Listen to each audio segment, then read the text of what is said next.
नमस्कार साथियों, इस वीडियो में आपको नागा साधु एवं उनकी रहस्यमयी दुनिया के बारे में बताने वाले हैं और वैसे सारे सवाल का जवाब आपको इस वीडियो में मिलेगा जो नागा साधु को लेकर आपके मन में उभरते हैं। तो चलिए वीडियो शुरू करते हैं। जल्दी से लाइक कर दीजिए और चैनल पर नए हैं तो जल्दी से चैनल को सब्सक्राइब कर लीजिए।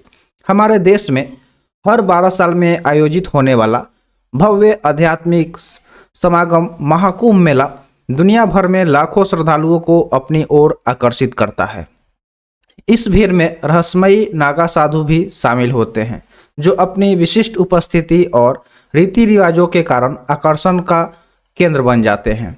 नागा साधु विभिन्न अखाड़ों या मठवासी संप्रदायों के सदस्य हैं और उन्होंने सभी भौतिक सुख सुविधाओं का त्याग करके आध्यात्मिक ज्ञान के लिए अपना जीवन समर्पित कर दिया है। उनकी विशिष्ट उपस्थिति उनके नग्न शरीर से पहचानी जाती है जो अक्सर राख से ढके होते हैं, जो सांसारिक संपत्ति और इच्छाओं के उनके त्याग का प्रतीक है। तो आइए अब बात करते हैं कि क्या है इनका इतिहास। तो भारत का इतिहास विविध धार्मिक और सांस्कृतिक परंपराओं से समृद्ध है। विशेष रूप से शैव धर्म से उभरे संप्रदाय हिंदू धर्म के सबसे पुराने रूपों में से एक है जो भगवान शिव को सर्वोच्च देवता के रूप में पूजता है। इन संप्रदायों में नागा साधु अपने प्राचीन मूल और भारतीय आध्यात्मिक प्रथाओं पर गहन प्रभाव के लिए उल्लेखनीय है। जब सिकंदर ने 226 ईसा पूर्व के आसपास भारत पर आक्रमण किया तो उसे विभिन्न धार्मिक संप्रदायों का सामना करना पड़ा। ऐतिहासिक साक्ष्य और कुछ इतिहासकारों का सुझाव है कि नागा साधु, जो अपनी कठोर तपस्या प्रथाओं के लिए जाने जाते हैं, इन समूहों में से थे। यह दर्शाता है कि भारत में उनकी उपस्थिति महत्वपूर्ण ऐतिहासिक घटनाओं और शासकों से पहले की है, जो भगवान शिव की दिव्य आकृति के साथ जुड़ी एक लंबी परंपरा को दर्शाती है, जो इसे भारत के ऐतिहासिक धार्मिक परिदृश्य में आधारशिला बनाती है। आइए अब हम बात करते हैं नागा शब्द के बारे में कि जो ये नागा शब्द है अपने आप में दिलचस्प है।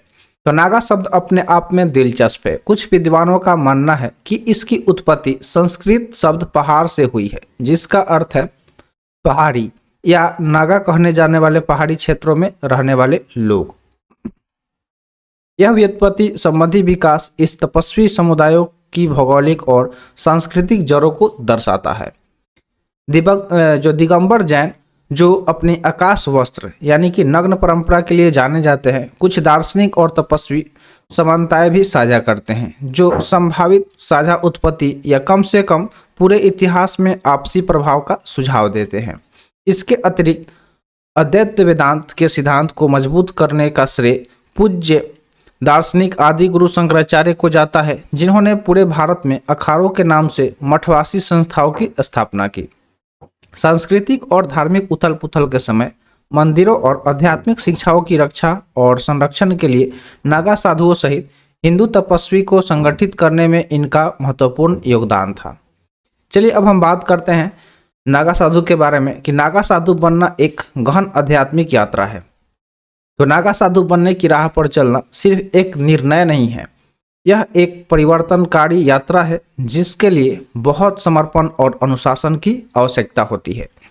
प्राचीन हिंदू परंपराओं में निहित इस प्रक्रिया के लिए इच्छुक लोगों को कठोर आध्यात्मिक और शारीरिक चुनौतियों से गुजरना पड़ता है। नागा साधु बनने के मार्ग का सिंहावलोकन के बारे में समझते हैं। तो नागा बनने की यात्रा एक कठिन जांच प्रक्रिया और ब्रह्मचर्य और आध्यात्मिक अनुशासन के पालन से शुरू होती है। यह प्रारंभिक चरण कमजोर दिल वालों के लिए नहीं है। आकांक्षी को शासक अखाड़े द्वारा गहन मूल्यांकन से गुजरना होगा, जो नए सदस्यों की दीक्षा की देखरेख करने वाली एक धार्मिक संस्था है। जांच में आकांक्षी की प्रतिबद्धता और त्याग का जीवन जीने की क्षमता की जांच की जाती है। ब्रह्मचर्य एक कठोर परीक्षा लगाई जाती है जो अक्सर 12 साल तक चलती है, जिसके दौरान आकांक्षी ब्रह्मचर्य का पालन करता है और सांसारिक सुखों से दूर रहता है। जीते जी करना पड़ता है खुद का पिंडदान।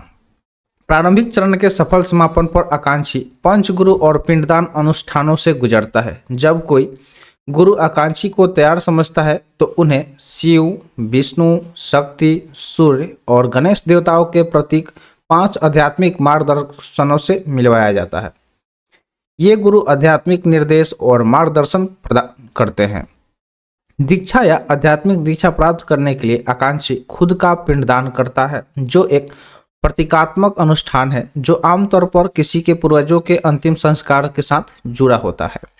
यह उनकी पिछली पहचान और सामाजिक संबंधों के त्याग का प्रतीक है, जो एक नए आध्यात्मिक पुनर्जन्म को अपनाता है। नागा बनने के अंतिम चरण में अंग यानी कि लिंग को निष्प्रभावी करना शामिल है। तो आकांक्षी को अखाड़े के झंडे के नीचे खड़े होकर 24 घंटे तक उपवास करना चाहिए।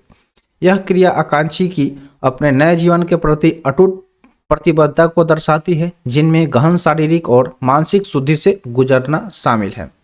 इन अनुष्ठानों को पूरा होने पर आकांक्षी को औपचारिक रूप से नागा साधु के रूप में स्वीकार किया जाता है, जो आध्यात्मिक विकास और ज्ञान पर केंद्रित एक तपस्वी जीवन शैली को पूरी तरह से अपनाता है। यह पवित्र मार्ग आध्यात्मिक मुक्ति के प्रति साधक के समर्पण का प्रमाण है। यह यात्रा उन लोगों के लिए आरक्षित है जो दिव्य उत्कर्ष की खोज में सांसारिक जीवन को त्यागने के लिए तैयार हैं। चलिए अब हम बात करते हैं नागा सन्यासी के रूप में जीवन यानी कि तपस्वी मार्ग को अपनाना कैसा होता है। तो नागा सन्यासी जो अपने गहन आध्यात्मिक अनुशासन के लिए पूजनीय है, कठोर नियमों का पालन करते हैं, जिसके लिए अटूट प्रतिबद्धता की आवश्यकता होती है। इस तपस्वी जीवन शैली को अपनाने के बाद वे तपस्या और सांसारिक जीवन से विरक्ति से निश्चित मार्ग को अपनाते हैं। तो चलिए अब हम बात करते हैं कि ये किस लिए अपनाते हैं ब्रह्मचर्य, यानी कि जो नागा साधु हैं इनका ब्रह्मचर्य अपनाने का क्या राज है। तो नागा सन्यासी होने के मूल सिद्धांतों में से एक आजीवन ब्रह्मचर्य या ब्रह्मचर्य का पालन करना है। यह सिद्धांत आध्यात्मिक ऊर्जा और ध्यान को पोषित करने के लिए केंद्रीय है।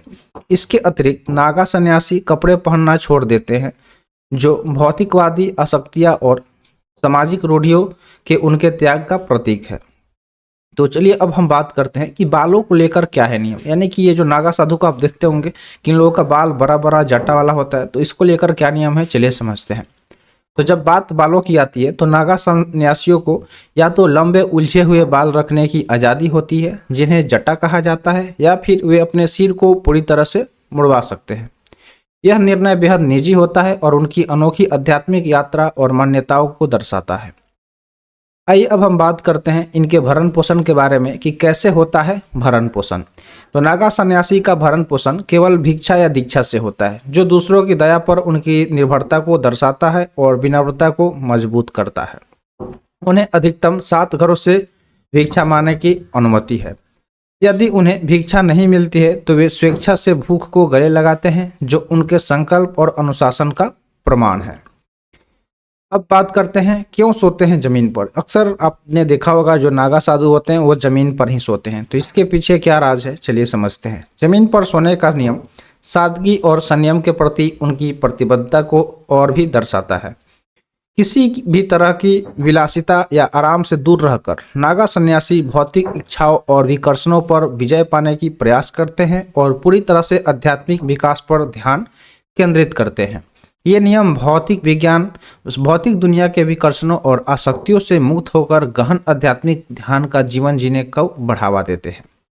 नागा सन्यासी जीवन शैली मानवीय दृढ़ता का प्रमाण है, जो पूर्ण त्याग के माध्यम से ज्ञान की खोज को मूर्त रूप देती है। उनका मार्ग न केवल शारीरिक सहन शक्ति को चुनौती देता है, बल्कि अहंकार से अलग होने की मन की क्षमता को भी चुनौती देता है, जिससे एक ऐसा जीवन मिलता है जो पूरी तरह से आध्यात्मिकता और आत्मनिरीक्षण के लिए समर्पित होता है। अब हम बात करते हैं जो ये नागा साधु होते हैं कुंभ के बाद कहाँ जाते हैं।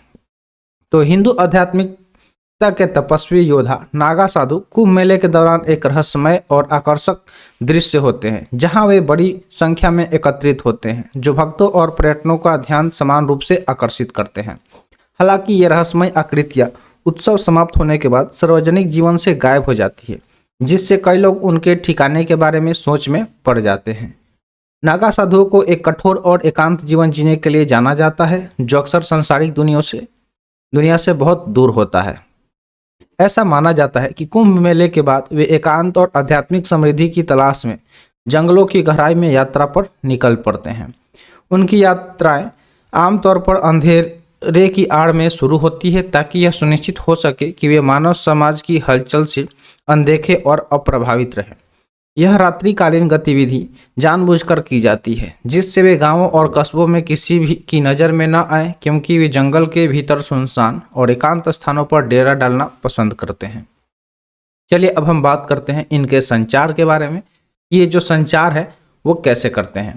तो नागा साधुओं के प्रत्येक समूह का या अखाड़े का समन्वय एक कोतवाल द्वारा किया जाता है, जो साधुओं और उनके अखाड़ों के बीच संचार बनाए रखने में महत्वपूर्ण भूमिका निभाता है। कोतवाल एक मध्यस्थ के रूप में कार्य करता है, जो यह सुनिश्चित करता है कि साधुओं को जंगल में रहने के दौरान आवश्यक संसाधन और सहायता मिले। जब नागा साधु गुफाओं में चले जाते हैं तो कोतवाल एकांत प्रिय साधुओं और बाहरी दुनिया के बीच एक आवश्यक कड़ी के रूप में काम करना जारी रखता है, जिससे उनके अखाड़ों तक किसी भी जरूरत या संदेश को पहुंचाने में सुविधा होती है। नागा साधुओं का जीवन रहस्य और आध्यात्मिक अनुशासन से भरा होता है, जिन्हें बहुत अधिक साजिश और अटकलों का विषय बनाता है। हालांकि वे कुंभ के बाद लोगों की नज़रों से ओझल हो जाते हैं, लेकिन जंगलों में उनकी यात्रा तप और आध्यात्मिक ज्ञान के मार्ग के प्रति उनकी प्रतिबद्धता का प्रमाण है। तो आई होप आपको नागा साधु और उनके रहस्यमयी जीवन के बारे में सारे सवाल मिल गए होंगे, सारे सवाल का जवाब। तो ऐसे इन्फॉर्मेटिव वीडियो पाने के लिए चैनल को सब्सक्राइब कर दें। तो मिलते हैं फिर अगले वीडियो में। Thanks for watching. जय हिंद।